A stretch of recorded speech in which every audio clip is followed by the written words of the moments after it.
এখন এবারে এই ধনে পাতাগুলো আমি ছড়িয়ে দিলাম। অল্প তেল মশলায় এটা সুস্বাদু হয়, ভালো হয়। আপনাদের আগেও বলেছি, এখনো বললাম, আপনারা এটা করে খাবেন, দেখবেন। নমস্কার ভিউয়ার্স, আপনাদের ভালোবাসা নিয়ে আমি আবার আপনাদের কাছে চলে এসেছি আজকে একটা নতুন রেসিপি নিয়ে। এই রেসিপিটা যেমনি সোজা তেমনি খেতেও খুব সুন্দর। এটার নাম হচ্ছে তিল আলুর সম্ভার। এটার জন্য আমার লাগবে সেদ্ধ আলু। এই আলুগুলোকে আমি সেদ্ধ করে একটু নুন মাখিয়ে রেখে দিয়েছি। এছাড়া লাগবে, যেহেতু তিল আলুর সম্ভার, একটু সাদা তিল আর সঙ্গে একটুখানি সামান্য ওই একটু চীনাবাদামকে রোস্ট করে বেটে নিয়েছি। এছাড়া লাগবে একটু কাঁচা লঙ্কা বাটা, একটু ধনে পাতা কুচোনো, আর একটু শুকনো লঙ্কা আর 5 ফোড়ন। এই হচ্ছে উপকরণ। আর নুন তো লাগবেই, আপনারা জানেন। এই রান্নাটা করার জন্য দুটো উপায় আপনারা যেটা ভালো মনে করবেন সেইটাতে করতে পারেন। আলুটাকে আপনারা সেদ্ধ করে আপনারা নাও ভাজতে পারেন। আবার মশলাটা মেশাবার জন্য কড়াই সামান্য একটু তেল দিয়ে, এই দেখুন আমি কড়া বসিয়ে দিয়েছি, দিয়ে কড়ার মধ্যে সামান্য একটু শুধু আমি তেলটা দিয়ে দিলাম। এই তেলটা দিয়ে তেলের মধ্যে আলুটা দিয়ে একটু নুন দিয়ে আর এই কাঁচা লঙ্কাটা দিয়ে শুধু মেশাবার জন্য নেড়ে নিতে পারেন। না নাড়লেও এটা হয়, কোনো অসুবিধা নেই। দেখুন তেলটা গরম হয়ে গেছে, আমি তেলের ওপরেই আলুগুলোকে দিয়ে দিলাম।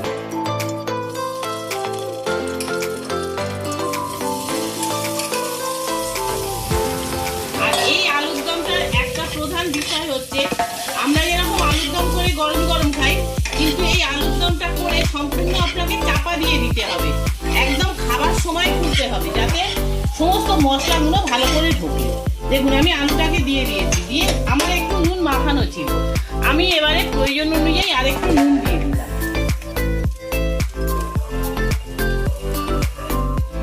নুনটা আমি দিয়ে দিলাম।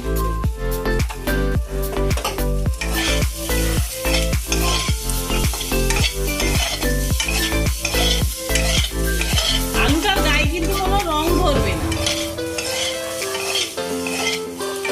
এবারে এই কাঁচা লঙ্কা যে বাটাটা আছে, এই কাঁচা লঙ্কা বাটাটা আমি দিয়ে দিলাম।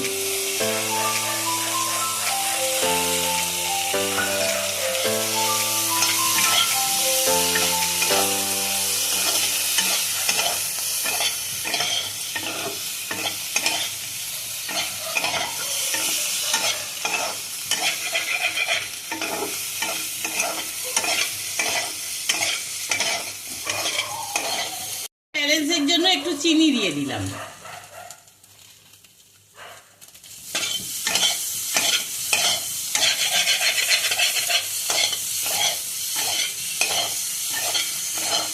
দেখুন আমার এটা মাখানো হয়ে গেছে, কড়া আমি নিভিয়ে দিলাম, দিয়ে আলুটাকে আমি ঢেলে নিলাম। আপনার অর্ধেকটাই হয়ে গেছে।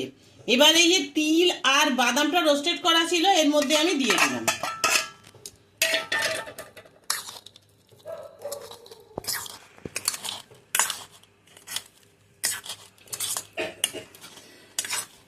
দেখুন এবার এই ধনে পাতাগুলো আমি ছড়িয়ে দিলাম। আমি এই ধনে পাতাটাও মিশিয়ে দিলাম, দিয়ে এটা এবারে রাখছি। এবারে কড়ায় আমি একটুখানি সাদা তেল দেবো।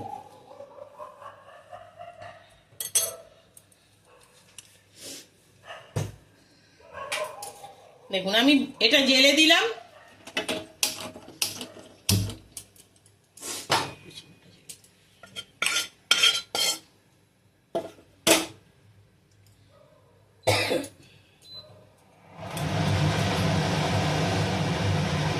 দেখুন আমি কড়ায় তেল দিয়ে দিচ্ছি, বেশি তেলও লাগে না। এই আমি 2 চামচের মতন আমি তেল দিয়ে দিলাম। তেলটা গরম হচ্ছে।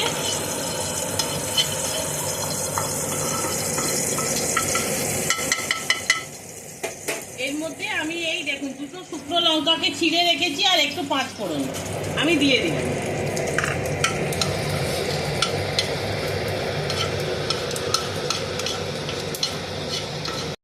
শুকনো লঙ্কা 5 ফোড়নটা ভাজা হয়ে গেছে। এবারে এইটাই গরম অবস্থাতে আমি এই আলুর দমের ওপরে ঢেলে দেবো।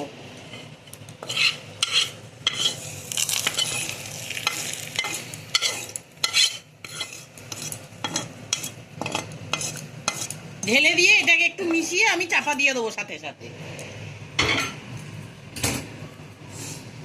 দেখুন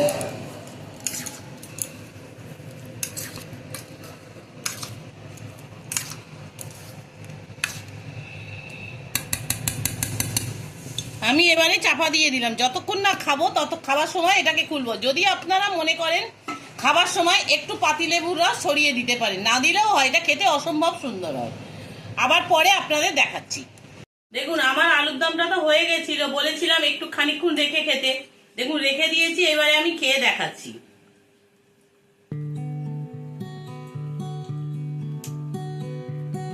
অল্প তেল মশলায় এটা খেতে খুব ভালো সুস্বাদু হয়, ভালোই হয়। আমি আগেও আপনাদের বলেছি, এখনো বলছি, অল্প তেল মশলায় এটা সুস্বাদু হয়, ভালো হয়। আপনাদের আগেও বলেছি, এখনো বললাম। আপনারা এটা করে খাবেন, দেখবেন কিরকম লাগে। যদি ভালো লাগে আপনারা একটা লাইক করবেন, প্রচুর শেয়ার করবেন, আর কমেন্টসে জানাবেন কিরকম লাগলো। পাশে থাকা বেল আইকনটা টিপে দেবেন, যাতে পরবর্তী রান্নার ভিডিও নিয়ে আমি আপনাদের কাছে চলে যেতে পারি। আমি এইটুকু বলে আজকে রাখলাম। আপনারা সবাই ভালো থাকবেন, সুস্থ থাকবেন, এই বলে আমি ভিডিওটা শেষ করছি। নমস্কার।